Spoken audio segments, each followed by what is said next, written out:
आप लोगों को एक्सरसाइज 9.3 कल समाप्त की और 9.4 की हमें शुरुआत करनी है। और क्या है 9 चैप्टर क्लास 12 का, थोड़ा सा ध्यान दीजिए। हम जिस चैप्टर पे चर्चा कर रहे हैं उस चैप्टर का नाम है डिफरेंशियल इक्वेशन। ध्यान दीजिएगा, डिफरेंशियल इक्वेशन, गलत है क्या? डिफरेंशियल, ध्यान दीजिए, डिफरेंशियल इक्वेशन क्या है? डिफरेंशियल इक्वेशन थोड़ा सा ध्यान दीजिएगा। देखिए एक्सरसाइज 9 क्लास 12 और यहां पे हमने कल 9.1, 9.2, 9.3 को बेहतर ढंग से हमने समाप्त करने का काम किया है। अब क्या है कि डिफरेंशियल इक्वेशन में थोड़ा सा आपको ध्यान देना होगा कि कैसे हम इसको समझाते हैं। आपको थोड़ा सा ध्यान दीजिए। देखिए डिफरेंशियल इक्वेशन, ठीक है ना, डिफरेंशियल इक्वेशन थोड़ा सा ध्यान दीजिए। देखिए क्या है डिफरेंशियल इक्वेशन, ध्यान देना।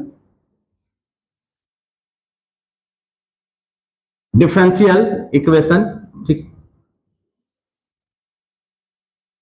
देखिए हमें यहां पे आज आपको पढ़ाना है डिफरेंशियल इक्वेशन में एक्सरसाइज 9.4। ध्यान देना। देखो अगर हम चर्चा करते हैं यहां पर, तो हमने आपको बताया है कि हमने 9.1 आपको पढ़ा दिया, 9.1 पढ़ाया और 9.1 में हमने आपको कोटि के बारे में बताया। अवकलज के कोटि के बारे में आपको 5.7 में द्वितीय कोटि का अवकलज था। यहां पे कोटि के बारे में बताया कि मैक्सिमम डेरिवेटिव, मैक्सिमम डिफरेंशिएशन जो किया गया है वही उसका कोटि बनता है। इसको इंग्लिश में ऑर्डर के नाम से जानते हैं, ऑर्डर। उसके बाद कोटि हो गया, उसके बाद क्या आता है बाबू? घात। घात को क्या कहते हैं? डिग्री, ठीक है। जो कोटि बनता है ना उसका पावर क्या है, उसी को हम क्या कहते हैं? घात कहते हैं। यहां तक कोटि और घात आपको पता है। फिर हमने चालू किया 9.2, ध्यान देना, 9.2 में हमने क्या आपको बताया था? थोड़ा सा अगर ध्यान होगा तो इसमें कुछ नहीं, केवल जितने भी सवाल थे ना उन सबको हमने क्या किया है? आपको प्रूफ किया है। इसके तत्पश्चात हमने आपको बताया 9.3 में हम लोगों ने क्या पढ़ा कि सर जितने आर्बिट्री कांस्टेंट होंगे उतनी बार डिफरेंशिएट किया जाता है। जितने आर्बिट्री कांस्टेंट होंगे यानी जितने स्वेच्छ अचर की संख्या होगी, स्वेच्छ अचर की संख्या उतनी बार डिफरेंशिएबल, बात समझ में आया कि सर आर्बिट्री कांस्टेंट की जितनी संख्या होगी उतनी बार हमको क्या करना पड़ता है? डिफरेंशिएशन करना पड़ता है। और उतनी बार डिफरेंशिएशन करने के बाद फिर भी अगर आर्बिट्री कांस्टेंट आ गया है तो ऐसी परिस्थिति में हम क्या करते हैं? जो भी आर्बिट्री कांस्टेंट है उसको क्या करते हैं? हटा देते हैं, यानी एलिमिनेट कर देते हैं। ध्यान में रहेगा, हम क्या करते हैं? एलिमिनेट कर देते हैं। यहां तक तो बात क्लियर है। इसमें खास करके आपको और बातें समझना था कि सर वृत्त का समीकरण, अब लिखेंगे नहीं वृत्त का समीकरण, परवलय का समीकरण, उसके बाद आपका दीर्घवृत्त का समीकरण, उसके बाद आपको अतिपरवलय का समीकरण। ये बातें हमने आपको 9.3 में बता दिया है। और आज हम जब आगे बढ़ते हैं तो हमारे पास 9.4 पढ़ना है और 9.4 में प्रथम कोटि एवं प्रथम घात यानी फर्स्ट ऑर्डर और फर्स्ट डिग्री का अवकल समीकरण का हल कैसे करेंगे। यानी अगर आपके समक्ष यदि प्रथम कोटि और प्रथम घात यानी फर्स्ट ऑर्डर और फर्स्ट डिग्री के सवाल आ जाए तो उसको कैसे हम डिफरेंशिएशन करेंगे, उसको कैसे हम हल करेंगे। ठीक से सटा दीजिए, first order and first degree यानी प्रथम कोटि को कैसे हम सॉल्व करेंगे। ठीक है ना, ध्यान दीजिएगा, सुनिए कैसे इसको सॉल्व करेंगे, थोड़ा सा ध्यान दीजिएगा। देखिए जैसे पहले तो ये समझ लीजिए कि सवाल आपको समझ में आना चाहिए। जैसे देखो अगर हम कहते हैं कि sir dy by D x equal to, मान लेते हैं कि सर हमने 2x का, तो इसका सॉल्यूशन सर कैसे निकाल पाएंगे? तो बाबू यहां पे फर्स्ट ऑर्डर और फर्स्ट डिग्री अगर आपको दिखाई दे तो इसको हल करने के लिए हम एक्सरसाइज 9.4, 9.5 या 9.6 का अध्ययन करेंगे। आज के क्लास में आज जो हम बताने वाले, पहले ये समझ लिए कि फर्स्ट ऑर्डर फर्स्ट डिग्री क्या है। अगर ऑर्डर का मतलब होता है कि सर एक बार 9.1 में आप देखिएगा तो ऑर्डर का मतलब होता है एक बार डिफरेंशिएशन किया गया है और पावर में 1 है तो इसका ऑर्डर भी 1 है और डिग्री भी 1 है। तो ऐसे सवाल को हम हल करने के लिए 9.4, 9.5, 9.6 का अध्ययन करने वाले हैं। देखो, अगर तुमसे कोई ये पूछ दे D square Y by D X square plus में वाई इजकल टू, मान लेते हैं कि 2x, कोई कहे क्या इसको सॉल्व कर सकते हैं? तो नहीं हल होगा। क्यों सर? इसको आप बीएससी में जाइएगा ना तो वहां पे हल होगा डीवाई बाई डी एक्स, वो हम बात की बात करेंगे। लेकिन यहां पे इस सवाल को सॉल्व नहीं किया जा सकता है फर्स्ट ईयर सेकेंड ईयर में अगर 9.456 पढ़ते हैं। यहां पे आपको बस पढ़ना है प्रथम घात और प्रथम कोटि, यानी फर्स्ट ऑर्डर और फर्स्ट डिग्री के सवाल को सॉल्व करना है। तो ये ना तो फर्स्ट ऑर्डर का है और ना ही फर्स्ट डिग्री का बना, तो इसलिए ये 9.4 या 9.5, 9.6 से हल नहीं हो पाएगा। आपको आज के क्लास में इतना ही ध्यान रखना है कि क्लास 12th में अगर आपको अवकल समीकरण हल करना है तो प्रथम कोटि और प्रथम घात के अवकल समीकरण को हल किया जाता है। प्रथम कोटि और प्रथम घात के अवकल समीकरण को हम क्या कर सकते हैं? हल कर सकते हैं। इसको आपको हल करने के लिए आपको लैग्रांज थ्योरम पढ़ा जाता है, वहां पे अगर आप बीएससी में पढ़िएगा तो वहां पे चर्चा होगा, ठीक है ना। अगर आपके समक्ष ऐसे मिल जाए, ये बताइए कि dy by D x equal to, मान लेते हैं कि सर 2 cos x और y में मान लेते हैं कि tan y है, तो हम देखेंगे इसका ऑर्डर भी एक है और डिग्री भी एक है, तो हम कहेंगे कि सर ये क्लास 12 से हल हो जाएगा, जो या तो 9.4 लेगा या 5 लेगा या 6 लेगा। यानी यहां पे आपको 9.4 में, 9.5 में और 9.6 में केवल और केवल प्रथम कोटि और प्रथम घात के सवाल को सॉल्व करने के लिए हम उत्तरदायी है। हम यहां पे आपको समझाने वाले हैं। बात क्लियर? आप समझ गए ना कि 9.456 में क्या पढ़ाना है? कोटि 1 ऑर्डर 1, कोटि 1 ऑर्डर 1 और डिग्री 1 घात 1 मिलेगा, तो वहां पे हम क्या करेंगे? 9.4 या 5 या 6 का प्रयोग करेंगे। बोलिए समझ में आया कि नहीं आया? यानी आपको 9.456 में क्या पढ़ना है? तो सर जिसका घात एक हो और कोटि एक हो वैसे सवाल को या तो 9.4 से हल करेंगे या 9.5 से हल करेंगे या 9.6 से हल करेंगे। बताइए क्लियर है कि नहीं है? अगर कोटि 1 हो जाए, कोटि 1 हो जाए और कोटि 1 हो जाए मतलब ऑर्डर भी 1 हो जाए और डिग्री भी 1 हो जाए, तो 9.4 से ही 9.456 तीनों में से कोई एक नियम से हम हल कर लेंगे। बोलिए क्लियर है कि नहीं है? ठीक है। अब यहां से आगे बढ़ेंगे तो हमें पढ़ना है सेपरेट मेथड। थोड़ा सा ध्यान दीजिए। देखिए, पृथक्करणीय चर वाले अवकल समीकरण यानी सेपरेट मेथड हम कह सकते हैं। सेपरेट मेथड, थोड़ा सा पहले ध्यान दीजिए। ये क्या है सर पृथक्करणीय चर? मतलब ये क्या हुआ? देखो, कोई ऐसा सवाल आपके समक्ष रहेगा, सुनो पहले, ऐसे रहेगा, मान लो कि sir dy by D x equal to f, x और वाई कोई आपके पास फंक्शन है। एक्स और वाई क्या है? कोई फंक्शन है। ध्यान दीजिएगा, सुनिएगा क्या है? dy बाई, गेट पहले अच्छा सटाइए, dy बाई डी एक्स और एफ एक्स वाई, मतलब समझिएगा क्या कि सर आपके समक्ष ऐसा सवाल बनेगा, आपके समक्ष ऐसा सवाल बनेगा, ठीक है ना, आपके समक्ष ऐसा सवाल बनेगा कि dy by D x F x और वाई, ठीक है, एक्स और वाई। अब ध्यान दीजिएगा कि यहां से आपको करना क्या है? सेपरेबल मेथड का प्रयोग करना है। तो ध्यान दीजिएगा, आपको एक्स और वाई एक तरफ करना है, यानी dy बाई एफ वाई और जो भी रहेगा एफ एक्स और क्या हो जाएगा? dx। ठीक है, ध्यान दीजिएगा, dy by D x F x why they देगा। आपको सेपरेट मेथड का प्रयोग करना है, यानी एक्स को एक तरफ और वाई को एक तरफ। ठीक है, कर दिए। और उसके बाद किया क्या जाता है? इंटीग्रेट बोथ साइड, यानी दोनों तरफ हम इंटीग्रेट कर देंगे, दोनों तरफ हम इंटीग्रेट कर देंगे, दोनों तरफ हम इंटीग्रेट कर देंगे और इंटीग्रेट करने के बाद जो भी वैल्यू आएगा उसको हम सॉल्व कर लेंगे। देखो, अगर इसका हम वर्किंग रूल आपसे पूछें कि ये सर बताइए वर्किंग रूल बताइए। देखो वर्किंग रूल, सुनो एक बात अच्छे से देखो, स्टेप वन, क्या है स्टेप वन? कि जब भी आपके पास कोई भी अगर वर्किंग रूल सवाल ऐसा रहेगा, dy by D x equal to, मान लीजिए कुछ भी दे दिया है, cos x ही दे दिया है, और मान लेते हैं cos x, बाई में मान लेते हैं क्या दे दिया गया, tan y ही मान लेते हैं। ठीक है, ध्यान दीजिएगा, सुनिए। स्टेप वन कहेगा, स्टेप वन क्या, कि आपका जो सवाल तैयार हो वो dy by D x equal to, मतलब जो भी सवाल बने तो आप पहले dy बाई डी एक्स के फॉर्म में लिख दीजिए। ठीक ना, dy बाई डी एक्स के फॉर्म में लिख देना, पहला ये हो। ठीक है, दूसरा स्टेप टू पे जाते हैं, स्टेप टू पर, तो ध्यान दिया क्या स्टेप टू पर, कि सर यहीं पे सेपरेट मेथड लगाना है, यानी y एक तरफ x एक तरफ, तो यहां पे अगर आप ध्यान दीजिएगा tan y dy और इक्वल टू cos x और dx। स्टेप टू कहेगा x को एक तरफ और y को एक तरफ। ठीक है, स्टेप थ्री क्या कहता है, थोड़ा सा ध्यान दीजिएगा।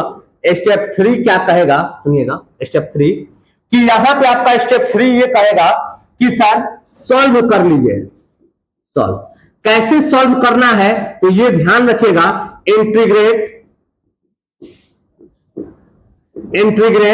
Both side, integrate both side.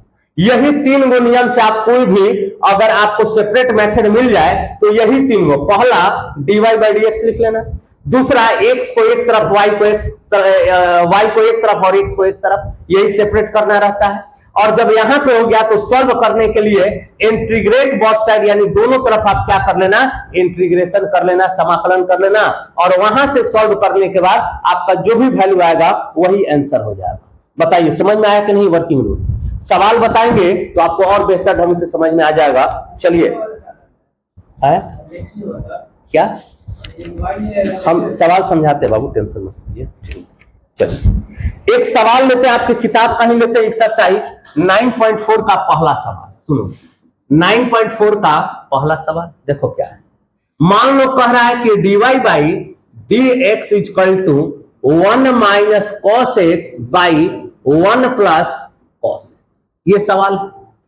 और सवाल देने के तत्पश्चात आपसे कहा जा रहा है कि इसको आपको सॉल्व करना है। देखिए परीक्षा में बैठिएगा तो ही नहीं कहेगा कि सेपरेबल मेथड से हल करें, सवाल दे देगा और कहेगा हल करें। यहां पे आपको सोचना पड़ेगा कि सेपरेट मेथड लगेगा या नहीं लगेगा। देखो सेपरेट मेथड में होता क्या है कि dy बाई डी एक्स देकर दिया है और इक्वल टू दे दिया है। हम बताए क्या है, x को एक तरफ y को एक तरफ, यानी इस बात को अगर हम ऐसे लिखें क्या सर, कि dy equal to 1 minus cos x by में 1 प्लस कॉस एक्स dx भागा में उधर जाके गुना।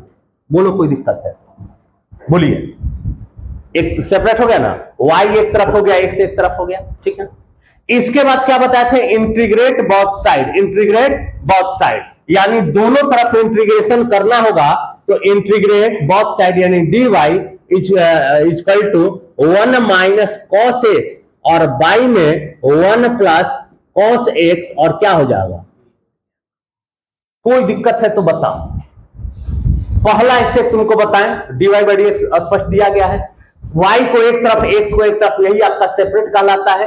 y एक तरफ x एक तरफ हो गया, और जब इतना हो गया तब हम कहते हैं इंटीग्रेट बोथ साइड, दोनों तरफ इंटीग्रेट हम कर देंगे।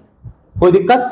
अब इंटीग्रेट को आपको तो हल करना आता है क्या सर, कि हमने आपको 7 पॉइंट में सब बातें बताया है कि इसकी जगह पे यहाँ पे 1 है तो ये तो y हो गया। 1 dx का फॉर्मूला x होता है, तो 1 dy का फॉर्मूला क्या हो जाएगा, y इक्वल टू सुनो 1 माइनस, देखो cos x है ना, तो इसको सॉल्व पहले करते हैं। देखो तुमको फॉर्मूला हम पढ़ाए हुए 7.3 में कि sir cos theta equal to 2 cos square theta minus 1, या इसी का एक और फॉर्मूला होता है 1 माइनस 2 साइन स्क्वायर। होता है कि नहीं होता है? होता है। सुनिएगा 1 minus cos x, cos theta की जगह पे हम क्या लिखे ताकि बात सही बने, तो 1 minus 2 sine square x by 2। देखो कॉस थीटा बाई में 2 होता है, ठीक है। Cos theta 2 cos square theta by 2 minus 1, और 1 minus 2 sine square theta by 2। और बाई में क्या लिख सकते हैं बाबू, तो 1 प्लस cos x, वही फॉर्मूला लगा देते हैं, तो ऊपर वाला 2 cos स्क्वायर x बाई 2 -1 और क्या हो जाएगा dx, यानी y बराबर 1 - 1 plus 2 sine a square x by 2 और बाई में +1 -1 cancel, 2 cos a square x by 2 और क्या हो जाएगा dx, +1 -1 कैंसिल, 2 कैंसिल, y बराबर लिखना होगा तो साइन बाई कॉस क्या होता है tan A square x by 2 और क्या हो जाएगा, हो जाएगा। अब आप स्वयं विचार करना कि sir tan A square x by 2 है, अगर इसे हमें लिखना होगा तो हम क्या लिखेंगे, पता है y equal to tan square theta का फॉर्मूला sec स्क्वायर थीटा -1 होता है, तो हम क्या लिखेंगे sec square x by 2 -1 ds। पता है ना कि सर tan स्क्वायर थीटा बराबर क्लास 10th का फॉर्मूला है sec स्क्वायर थीटा माइनस, ठीक है।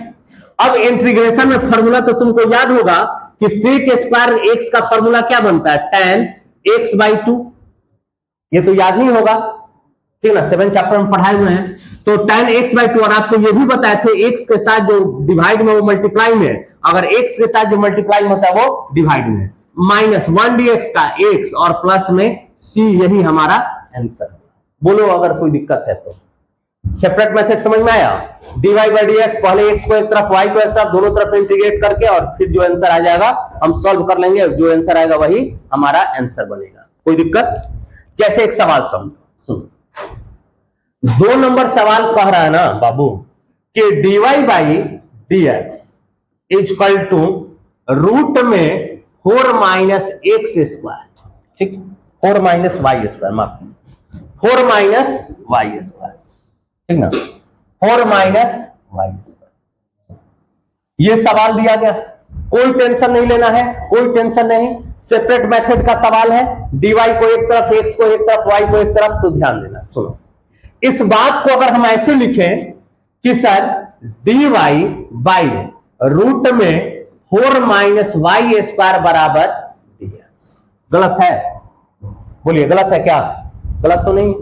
अब क्या करेंगे कि सर y एक तरफ हो गया, x एक तरफ हो गया, सेपरेट तो कर दिए, सॉल्व के लिए बताएं integrate both side, integrate both side यानी dy।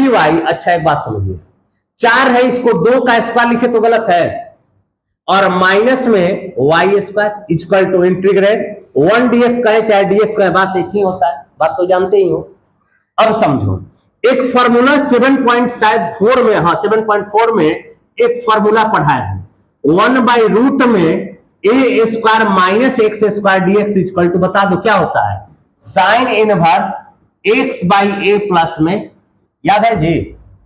याद है कि यहां पे आपको टाइप नंबर 4 या 5 में बताए थे 7.4 का कि 1 by root under a square minus x square equal to sine inverse x by A plus में c, ठीक है, ये तो याद ही होना चाहिए। अब ध्यान दिए क्या लिखेंगे बताओ कि सर साइन इनवर्स x के जगह पे तो y है तो y बाई a के जगह पे 2 है और इक्वल टू 1 dx का x प्लस c। हम साइन को लेकर उधर चले जाएं तो y by 2 equal to sine और x प्लस में c, 2 को भी लेकर उधर चले जाएं तो y equal to 2 sine x plus में c, और ये हमारा आंसर। बोलिए कोई दिक्कत है तो? कोई दिक्कत? एकदम बेहतर ढंग से पढ़ाई कीजिए, एकदम एक एक सवाल को समझिए। अब सिलेबस आपका जो है ढलान की तरफ है, सिलेबस में ज्यादा जान नहीं है, जितना पढ़ा चुके हैं उतना को आप शुरू से फिर से रिवीजन कीजिए, ठीक है ना, एकदम बेहतर ढंग से। सबका मैथ में 90 प्लस होना चाहिए, उस तरह से हम बता रहे हैं, ठीक है ना। अभी लास्ट में जब क्रैश कोर्स चालू करेंगे तो क्रैश कोर्स 1 से 1.5 महीने बाद हम अनाउंस करेंगे और क्रैश कोर्स का मैंने शुरुआत कर देंगे, ठीक है ना, जिसमें एकदम बेहतर से बेहतर सवाल लेकर आएंगे। एनसीईआरटी रहेगा, इसके अलावा भी जो परीक्षा में पूछा गया है या हमें देखने में लगेगा कि सवाल बताने योग्य है, वैसे सवालों का अध्ययन कराया जाएगा, ठीक है ना। चलिए सवाल नंबर 3 क्या है, ध्यान दिएगा। 3, dy by dx equal to, sorry dy by dx plus y equal to, ठीक है। अब बात को ध्यान, ये 3 नंबर सवाल है और यहां पे सेपरेट करना थोड़ा सा कठिन लग सकता है। अगर आप इन दोनों की तुलना में ध्यान दें, इन दोनों की तुलना में अगर आप ध्यान दें तो यहां सदगुना में था तो हमने सेपरेट करना आसान था, यहां पर भी आसान था, लेकिन यहां पे जब आते हैं तो सेपरेट करना है। सेपरेट का मतलब y एक तरफ x एक तरफ। बताओ कैसे करोगे सेपरेट है? क्या बाई में करेंगे बताइए, आप लोग बताएं। सेपरेट करना है y एक तरफ x एक तरफ, कैसे होगा? हाँ तो 1 माइनस हो जाएगा dy बाई dx। देखो जब सेपरेट करना है ना तो दो तीन बातें ध्यान रखना कि अगर इधर लाके हम गुना में या dy बाई dx बराबर पहले लिखिए। जब भी सेपरेट करना है तो टेंशन मत लीजिए, dy बाई dx का मान लिखिए पहले। तो सर dy बाई dx कर दे तो हाँ, तो तुम कहोगे क्या कि sir dy by dx equal to 1 minus Y.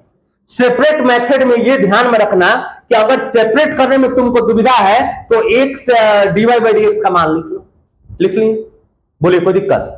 अब यहां से ये तो पता चल गया कि अब सेपरेट करने में तो सुविधा है। कैसे? तो सर dy और बाई में 1 माइनस वाई और dx उधर जाकर गुना में हो जाए। बताओ हो गया कि नहीं आसान है? हो गया कि नहीं हो गया? जब कभी अगर सेपरेट मेथड लगाना हो तो तुम कुछ मत करो, कुछ मत करो, क्या dy बाई dx का मान लिखो।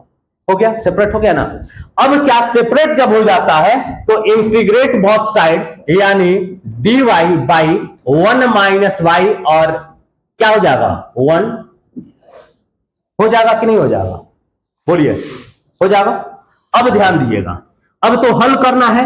इसका तो फॉर्मूला 1 बाई एक्स का लॉग एक्स होता है, तो हम क्या लिख सकते हैं? लॉग 1 माइनस, और तुमको बताए हुए बाबू क्या कि y के साथ यदि कुछ मल्टीप्लाई में तो डिवाइड में जाएगा, तो मल्टीप्लाई में क्या था -1, तो -1 डिवाइड में, मल्टीप्लाई में रहेगा डिवाइड में, डिवाइड में रहेगा मल्टीप्लाई में, अपोजिट चलता है। और इक्वल टू 1 dx का बता दो x प्लस सी, कोई दिक्कत? चलिए लिखना होगा तो minus log 1 minus Y equal to X plus C, कोई दिक्कत? अब यहां पे अगर हम -1 लिखे तो गलत है क्या? बात तो वही है। अब एक फॉर्मूला आपको बताए हुए हैं कि यदि लॉग m के पावर n हो तो n log m होता है कि नहीं होता है? होता है।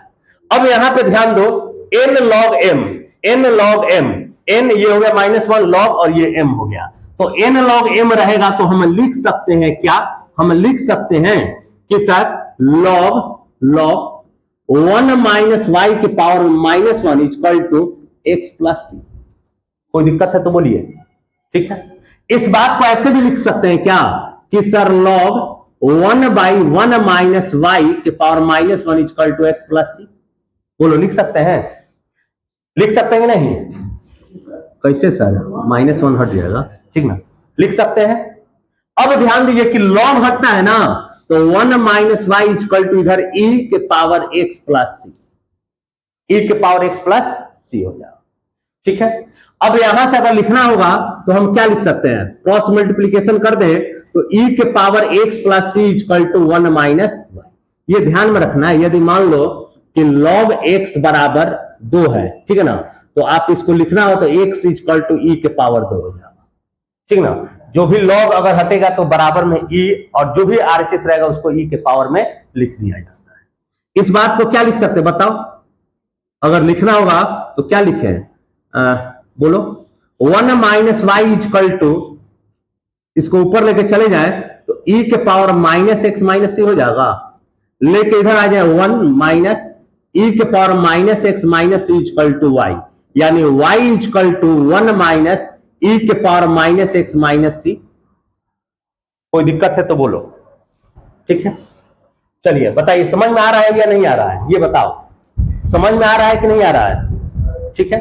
अब देखो आंसर में थोड़ा सा अंतर कर सकता है, हो सकता है कि सी उधर हो जाए इधर हो जाए, इससे आपको कोई टेंशन नहीं लेना। हल करने का तरीका सही है तो मेथड क्या है? सही है। चलिए अगला सवाल उठाते हैं, क्या है सुनो। अगला सवाल 4 नंबर सवाल है, ध्यान देना। 4 नंबर सवाल देखो, सेक स्क्वायर एक्स और tan y dx plus sec square y tan x और क्या है बाबू dy इक्वल टू। अरे गेटवा सटा दिए, खुला मत कीजिए लोग। सुनिए, किसका आंसर नहीं आ रहा? इसका 3 नंबर था। इसका आंसर क्या आंसर दे रहा है बताओ? ठीक है, कोई दिक्कत नहीं है, रहने दीजिए, ठीक ना, कोई दिक्कत नहीं है। इसमें आपको अगर आंसर नहीं दे रहा है तो आपको फिर इसको आगे हल करना पड़ेगा, रहने दीजिए, कोई दिक्कत नहीं, ठीक है ना। ये बड़ा वाला ये दे रहा है ना? हाँ ठीक है, हाँ ठीक है, सही। देखो sec square x tan y dx plus sec square y tan x dy equal to 0। ध्यान देना, इसे आपको सेपरेट पहले करना है, सेपरेट करना है। कैसे सेपरेट करेंगे तो पहले ध्यान दीजिए, x को एक तरफ y को एक तरफ। हम करते क्या है, सुनो, करते क्या है कि sir sec square y into tan x और क्या हो जाएगा इक्वल टू प्लस में उधर जाकर माइनस में sec square x into tan y और क्या हो जाएगा, कोई दिक्कत? ठीक है, वहां से लाइन काट देना, ब्लू लाइट जल रहा है, वहां से ऊपर लाइन काट दीजिए। चलिए ध्यान दीजिए, सुनिएगा। अब देखिएगा सेपरेट अभी करना है, सुनिए। sec स्क्वायर y है, tan y है, y को एक तरफ करते हैं। सुनो देखो, sec स्क्वायर y इंटू का है क्या, tan y इधर आ जाएगा डिवाइड में tan y और dy equal to minus sec square x है, sec स्क्वायर x है, y में tan x और क्या हो जाएगा, हो जाएगा, बोलिए, ठीक है। अब ध्यान दिए, सुनिए, अब क्या लिखे, तो अब तो सेपरेट हो गया है, दोनों तरफ इंटीग्रेट कर दें तो sec स्क्वायर y में tan y dy और equal to minus sec square x y में tan x और क्या हो जाएगा। कोई दिक्कत है तो पूछ सकते हैं आप, यहां तक में कोई दिक्कत नहीं ना है। चलिए, अब इसे यदि हल करना है तो z बराबर हम मान लेते हैं, ये 7.2 से हल हो रहा है, tan y मान लेते हैं। क्यों 7.2 सर? एक का डिफरेंशिएशन उसमें मौजूद है, tan का ही sec स्क्वायर होता है, तो dz बाई dx यदि निकाले dz बाई dx तो tan y का क्या हो जाएगा, sec स्क्वायर y, यानी dz बाई क्या लिख सकते हैं बाबू, तो sec square y equal to d हो जाएगा, sec स्क्वायर y डिवाइड में आ गया, dx वहां चला गया। इसे अगर सॉल्व करना है तो ध्यान दीजिएगा, इसमें z माने इसमें t मान लेते हैं, t बराबर tan x, इसका डिफरेंशिएशन कर दे dt बाई dx तो tan x का क्या होता है, sec स्क्वायर x, यानी dt by sec square x बराबर। कोई दिक्कत है तो बोलो, इधर भी हो गया, इधर भी हो गया। चलो आते हैं अपनी जगह पर, सुनो देखो, integrate sec square y by में tan y को क्या माने हैं z, और dy का मान क्या आया है, सॉरी यहाँ पे x के रिस्पेक्ट में कर दिए ना, जब होना क्या चाहिए था y के रिस्पेक्ट में। देखिए dz बाई dy, तब tan y का sec स्क्वायर y और यहाँ पे dy होगा, ठीक है, माफ किया, sec स्क्वायर z बाई में tan y को z माने, dy का मान कितना आया है, तो dz बाई में sec square y equal to minus sec square x और बाई में कितना है tan x को क्या माने बाबू t, dx का मान क्या आया है, तो dt बाई में sec square x, sec square cancel, क्या बचा बाबू, तो हम लिख सकते हैं 1 by z dz equal to minus 1 by t और क्या हो जाएगा, 1 बाई z का क्या लिखेंगे log z और equal to minus 1 by t का log t और प्लस में c, यानी log z का मान क्या माने थे बाबू tan y, तो हमने लिख दिया tan y और ये माइनस में इधर लेकर आएंगे तो प्लस में लॉग टी का मान क्या माने थे, tan x और इक्वल टू, ध्यान दीजिएगा यहाँ पे c है ना, c है तो हम आसान बनाने के लिए कांस्टेंट वैल्यू log c भी कांस्टेंट वैल्यू ही होता है, log c ले लेते हैं ताकि सब लॉग में रह जाए, ठीक है ना। और इक्वल टू क्या हो जाएगा, log c। log m plus log n का फॉर्मूला बार बार आपको लिखवाए हुए हैं, क्या होता है, tan y i इंटू में क्या हो जाएगा, tan x। तो sir log m plus log n equal to log m into n होता है, और इक्वल टू क्या है बाबू, log c। log और log कैंसिल तो क्या कहेंगे, tan y into tan x बराबर c, ये हमारा आंसर, ठीक है ना। ये आंसर है। देखिए ये सवाल का जो आप पूछ रहे हैं ना कि सर आंसर के बराबर नहीं है, तो परीक्षा हॉल में आप बैठिएगा तो आपको नहीं पता रहेगा कि आंसर कितना लाना है। आपको सॉल्व करके तो यहां तक भी आप हल करके छोड़ दिया तो गलत नहीं है, यहां तक भी हल करके छोड़ दिया तो गलत नहीं है, और यहां तक भी हल करके छोड़ दिया तो गलत नहीं है। वो तो हम आगे बढ़ते चले गए, सफर मिलता गया, रास्ता मिलता गया, बढ़ते चले गए। इसके बाद हमको लगा कि रुक जाना चाहिए तो रुक गया, ठीक है ना। ऐसा इसमें आप टेंशन मत लीजिए कि सर आंसर वो अगर इसको हल करें तो आंसर के बराबर लाया जा सकता है। चलिए हो गया ना। तो यहां तक 4 तक सवाल आज के लिए रहने देते हैं, और कल जो है, कल पहले एक बार फिर से एक बार समझ लीजिए, सुनिए। देखिए बाबू, प्रथम कोटि और प्रथम घात का अवकल समीकरण बताना है, जिसमें आपको 9.456 केवल और केवल प्रथम कोटि और प्रथम घात को सॉल्व करना है। जहां पे 9.4 में हमें सेपरेट मेथड पढ़ना है। अगर dy बाई dx इतना दिया गया है तो हम लिख सकते हैं सेपरेट, अलग अलग कर देंगे, y एक तरफ, x को एक तरफ, और यहाँ पे dy दोनों तरफ इंटीग्रेट कर देंगे। वर्किंग रूल में हमने आपको बताया कि अगर इस तरह का सवाल दिया गया है तो स्टेप 1 ये कीजिएगा कि सबसे पहले आप dy बाई dx निकाल लेना, और उसके बाद x को एक तरफ, y को एक तरफ, और उसको सॉल्व करने के लिए इंटीग्रेट बोथ साइड, यानी दोनों तरफ इंटीग्रेट हम करते हैं। उसके बाद हमने एक सवाल बताया, जहां पे ये सवाल बहुत ही आसान है, आपको बस इतना ही तक ध्यान रखना है। उसके बाद जहां पे इंटीग्रेट जोड़ देंगे तो समझिए वो 9.7 अध्याय 7 में चले गए। dy बाई dx इतना, dy इतना, इस तरह से आपको सॉल्व करके हमने बताया। ये सवाल भी हमने आपको समझाने का प्रयास किया, इस सवाल पर भी हमने आपको चर्चा किया कि कैसे सॉल्व होगा, और इस सवाल पर भी हमने आपको चर्चा करके बताया कि कैसे सॉल्व हुआ है। और बाकी आगे का सवाल कल हम देखेंगे। कल जो क्लास है 7 से 9 आपका चलेगा, ठीक है ना। कल का क्लास 7 से 9 हो सकता है कि हम 7.4 पढ़ा दें या 7.3 पढ़ा दें, नहीं तो इसी में आगे बढ़ जाएंगे, ठीक है ना। ये हमारे ऊपर रहेगा। क्या 8 बजे से, फिर 8 बजे है जी, 8 बजे सबको दिक्कत है, 8 बजे हो जाएगा, तो 7 से 9 ही ठीक रहेगा, ठीक है ना। चलिए आज के लिए इतना ही पे, 7 से 9 ठीक।